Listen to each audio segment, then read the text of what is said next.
बिल्कुल, जिस तरह हम सब शौक में हैं, मैं भी सब शौक में, बस कोई अल्फाज नहीं हम है। सबको बहुत शौक था मैच देखने का, सब शौक में। ये करने- शौक से शौक तक का सफर है। डिपेंड नहीं कर सकते। और जिस तरह आज हमारी टीम आउट क्लास होगी, मैं भी आउट क्लास होगी, और मैं अब यहाँ से जा रहा हूँ। अच्छा, ये शॉर्ट ऑफ वर्ड। बिल्कुल नहीं है। उसकी वजह ये देखें, अगर मैं इस टीम की डिटेल में नहीं जाएंगे, देखिए हो जाता है आपकी on the day bat performance हो जाती है, आपकी बॉलिंग नहीं हो रही थी, आपकी बैटिंग नहीं हो रही थी, लेकिन डिसअपॉइंटेड ये है कि जिस तरह हम हारे हैं, हाँ, कोई इंटेंट नहीं था, और आखिर में आपके बैटर्स भी पूरे नहीं आ सके। और ये वो टीम है, अगर मैं हिस्ट्री में जाऊं पाकिस्तान की, तो एक एक हाथ से भी बैटिंग करने के लिए अपने टीम के लिए आए हैं। और आज डिसअपॉइंटेड मैं इस तरह हुआ हूं कि बस मैच हो गया और सब बातें कर रहे हैं और खुशी मना रहे हैं, और बस कि मैच ख़त्म हो गया और 2 दिन से मैच हो रहा था।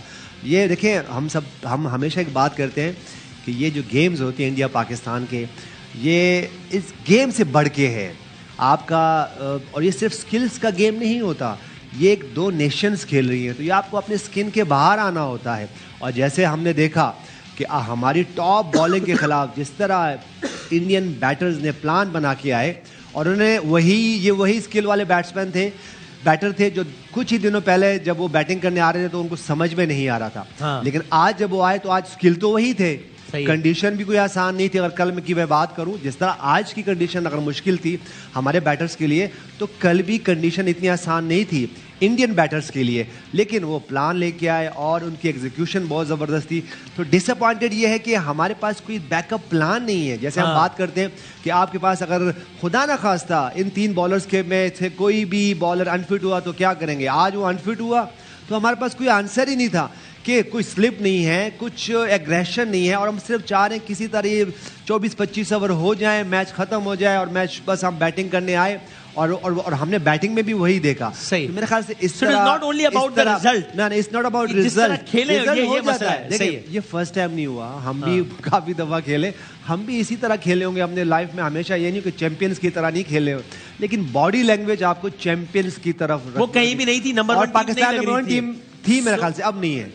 अब इस मैच के बाद थोड़ा सा ऊपर नीचे गई है, जीतकर ऊपर आ गई। ऑस्ट्रेलिया आ गई ऊपर। हम इस मैच के साथ ही हमने अपनी नंबर 1 रैंकिंग भी तो आज हम सारे शोबों में आउट क्लास हो गए हम लोग। पाकिस्तान का जो फॉलो विकेट जिस अंदाज से हुआ, जो कि होता ही चला गया, मतलब मैं भी इंतजार कर रहा था कि 9वीं और 10वीं विकेट क्यों नहीं आई। फिर मुझे अचानक याद आया कि नहीं, हम तो 8 पे खत्म हो गए, क्योंकि बाकी 2 आ ही नहीं सके। कामरान, आप शुरू से कह रहे थे कि टॉस जीतने, अभी कोहली ने भी कहा कि हमने वो ब्लेसिंग ही हो गई कि हम टॉस हार गए।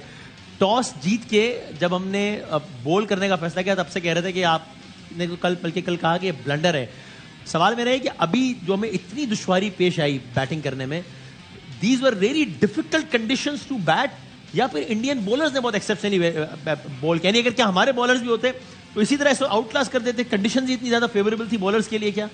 बहुत ही डिफिकल्ट थी बैटिंग के लिए। बैटिंग के लिए अंडर लाइट।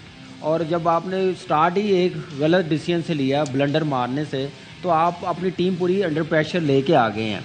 और आप देखें, आप खेल रहे हैं 4 फास्ट बॉलर, आप टॉस जीते हुए हैं, अंडर लाइट आप बॉलिंग करेंगे, तो यही स्विंग आपको शाहीन से भी मिलनी थी, नसीम से भी मिलनी थी। जो उन्होंने डे पे थोड़ी नसीम की स्विंग बॉल नज़र आई है, और इंडियन टीम ने 350 किया ना, तो इंडियन टीम को हम 250 भी कर लेते ना। उनको लग पता जाना था कि अंडर लाइट हमने 250 कैसे चेज करना था। ये उल्ट हो जाना था। लेकिन क्या है कि एक तो बैटिंग उन्होंने कमाल की है, फ़ायदा उठाया पहले बैटिंग करने का। उसके बाद जो अप्रोच बैटिंग में लगी, बॉलिंग की तो हमने डिस्कस कर ली है कल, जैसे बॉलिंग की है, और जैसे बैटिंग विराट कोहली ने 13,000 रन फास्टेस्ट बनाए हैं, और वेरी वेल डन। मज़ा आया उसकी बैटिंग देखने का, जैसे राहुल ने 100 बनाया। ऐसे प्रेशर वाले मैच में बड़े प्लेयर्स अपनी क्लास दिखाते हैं। और राहुल तो अभी एक ब्रेक के बाद रहा था, तो उसके अंदर ज्यादा प्रेशर होना चाहिए था, लेकिन ज्यादा कर दिया। लेकिन क्लास के प्लेयर ऐसे मैचेस में प्रेशर नहीं लेते, वो अपना आप दिखाते हैं। जो उसने बैटिंग में अपना टैलेंट दिखाया, अप्रोच दिखाई, अग्रेशन दिखाया ना उसने बैटिंग में, और विराट कोहली ने, वो अमेजिंग था। उसके बाद हमारी अप्रोच, मैं फिर मैनेजमेंट की बात करूंगा, पहले बॉलिंग की, टॉस की बात की है क्या बैटिंग में कह नहीं सकते थे कि 270 280 कर ले? मैच हम जीतने की पोजीशन में नहीं है, हम अपना रन रेट बेहतर करें। हम बांग्लादेश के खिलाफ भी 40 ओवर में 192 चेस किया हम लोगों ने, सही है। वो भी रन रेट इतना अच्छा नहीं था मेरी नजर में। अभी भी रन रेट का तो बड़ा गर्व है इस वक्त। 128 में आउट हो गए हैं और ये माइनस 1.8। आप तो यहाँ से अंदाजा लगा ले हमारी अप्रोच क्या है, हमारी मैनेजमेंट की अप्रोच क्या है। इतनी हैवी मैनेजमेंट रखी, इतना पैसा दे रहे हैं इस काम के लिए रखे कि वो जैसे क्राउड आता है मैच देखने के लिए ऐसे बैठे हुए हैं, वीआईपी बॉक्स में बैठे हुए हैं। ये पड़ी हुई है क्रिकेट, जाएं पाकिस्तान की उठाएं, ऐसे बच्चों की तरह इंडियन टीम खेली हमारे साथ। ऐसे उन्होंने फेंटा दिया, बॉलिंग में भी बैटिंग में भी। और ये जो उन्होंने बॉलिंग की है ये सही बॉलिंग की, कंडीशन के मुताबिक उन्होंने बॉलिंग की, उनके बॉलर ने रूम नहीं दिया। आप देखें आउट किया। फिर मेन रेट की बात कर रहे हैं कामरान, तो ये इस वक्त पाकिस्तान का रन रेट सुपर 4 में जो 4 टीमें सबसे ज्यादा बदतरीन रन रेट है, -1.89 है। इंडिया की तो खैर बात ही ना करें, मैं बताया तो उनका रन रेट है 4.56 है इंडिया का रन रेट। श्रीलंका का रन रेट है 0.42, ऑफ कोर्स प्लस में 0.42। इवन बांग्लादेश जो कि चले इररिलेवेंट है लेकिन उसका रन रेट है -0.75, पाकिस्तान का -1.89। पाकिस्तान ने बैटिंग की तो लग पता गया। सो ये उनकी क्लास थी और उनका एक नेचुरल इंस्टिंक्टिव बैटिंग मैप बनता है भारतीय बल्लेबाजों का। उनको कोई जोर नहीं लगाना पड़ता, उनकी शॉट सिलेक्शन ठीक हो जाती है, उनको समझ लग जाती है कि इनका लाइन ऑफ अटैक क्या है, उस हिसाब से वो एडजस्ट कर जाते हैं। जबकि हमारे जब तक के 3-4 ओवर खेलेंगे नहीं, प्रेशर अपने ऊपर डालेंगे नहीं, उसके बाद जाके कहीं थोड़ी बहुत मूवमेंट होती है। आपने देखा KL Rahul out of form, पहला मैच खेल रहे हैं इंजरी के बाद और एकदम से वो फिट हो गए। और विराट कोहली को कई मौकों के ऊपर फेजेस पे उन्होंने आउटशाइन किया। तो इनकी बैटिंग तो शानदार थी मगर उतनी ही बुझी हुई पाकिस्तान की बॉलिंग। मैं नहीं एक्सपेक्ट कर रहा था कि इतनी ज्यादा ऑर्डिनरी बॉलिंग होगी एक ऐसी पिच के ऊपर जहां भारत ने करके दिखा दिया। मान लिया कि उनके 25-27 ओवर पाकिस्तान के हो चुके हुए थे जब आज बॉलिंग की, बॉल थोड़ा पुराना हो गया था, मगर चेंज ऑफ पेस नजर नहीं आया, लेंथ बॉलिंग नजर नहीं आई, कोई फील्ड प्लेसिंग उस हिसाब से नजर नहीं आई। साथ मेरा ख्याल है आप स्क्रीन पे रमीज भाई उनकी बैटिंग की कुछ हाइलाइट्स भी देखते हो, फिर आप प्लीज बताते रहिए साथ। तो ये देखें ना, ये स्लिप में से गेंद गया, आपने स्लिप ही नहीं रखी हुई, अभी शुरू हुआ था सेकंड डे, फिर उसके बाद आपने हाफ चांसेस आपके पास आए, वो नहीं आपने एक्सेप्ट किए, तो ओवरऑल उनका रिदम बनने दिया आपने।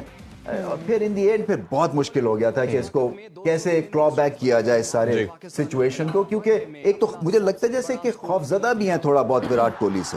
एक जेन पे चढ़ाया हुआ उनका जो एक होता है ना जिसको कहते हैं फिनोमिना, कि वो सेट हो गए, अब तो बस वही कुछ करेंगे जो करेंगे। वो जो हमेशा रमीज भाई बात करते हैं, कोई ऐसी मोमेंट पे अगर विक्ट्री मिलती है, जैसे इन्होंने लास्ट वर्ल्ड कप के अंदर हमसे विक्ट्री छीनी लास्ट ओवर के अंदर नवाज के, आपको लगता है कि वही प्रेशर इसी मैच में भी उसी तरह ही आई है? वो क्लोज तो आने नहीं दिया। आई थिंक वो कहीं आगे निकल गए इस मैच में हमसे, और हम इस साइकोलॉजिकल मैसिव डेंट है ये, इसलिए कि हम सोच रहे थे हमारी टीम अच्छी है, और जो कि अच्छी है, ठीक है बुरा दिन हो सकता है आपका, ग्रांटेड, मगर कोई प्लान नजर आना चाहिए। जैसे मैंने कहा कि क्लोज मैच होना चाहिए था, फाइट करके आप हार जाते, किसी को कोई प्रॉब्लम नहीं था, आप 20 रन से हार जाते, कोई मसला नहीं था, मगर इतना वास्ट डिफरेंस बैटिंग, बॉलिंग और फील्डिंग में देखा। वो ऐसा लग रहा था जैसे कि कोई यूनिवर्सिटी की टीम कोई केजी की टीम से खेल रही है, इतना फर्क था। हमारे बैटर के तो बॉल ही नहीं टच हो रही थी बैट से, आपकी तरफ भी मदर बढ़ते हैं। अच्छा मदर, उसमें दो चीजें मैं आपसे जानना चाहूंगा, एक तो हारिस रऊफ के वाले से उनकी इंजरी किस नौयत की है, दूसरा ये कि एक पूरे मीडिया के ऊपर ये चलता रहा जी कंकशन रिप्लेसमेंट के तौर पे मोहम्मद हारिस को चूज कर लिया गया, और ये भी बताइए किन रीजन पे होती है और किस तरह ये बात एक पूरा मीडिया सर्कुलेट करता रहा, और फिर बाद में हमने देखा कि नसीम शाह भी नहीं आए बैटिंग के लिए, तो दोनों के हवाले से शेयर करें।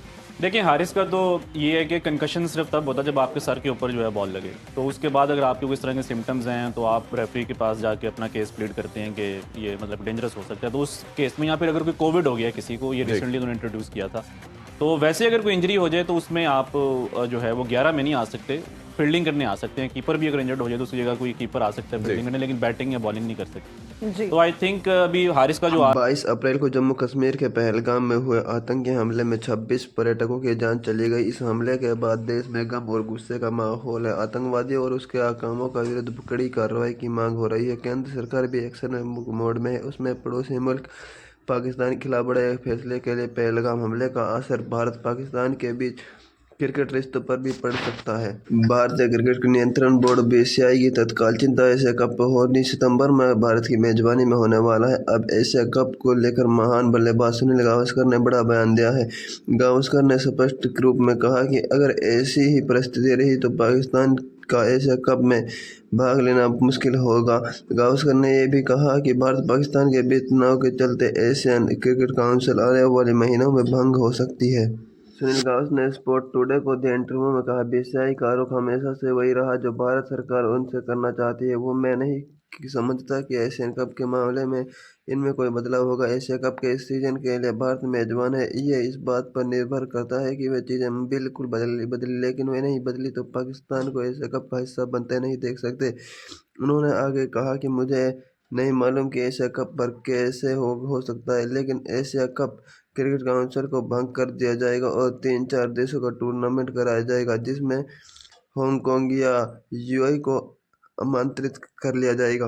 लेकिन मुझे लगता है कि इस बात पर निर्भर करेगा कि अगले कुछ महीनों में क्या होता है। सुनील गावस्कर कहते हैं, ऐसा हो सकता है कि भारत ही आईसीसी से हटने का फैसला कर ले।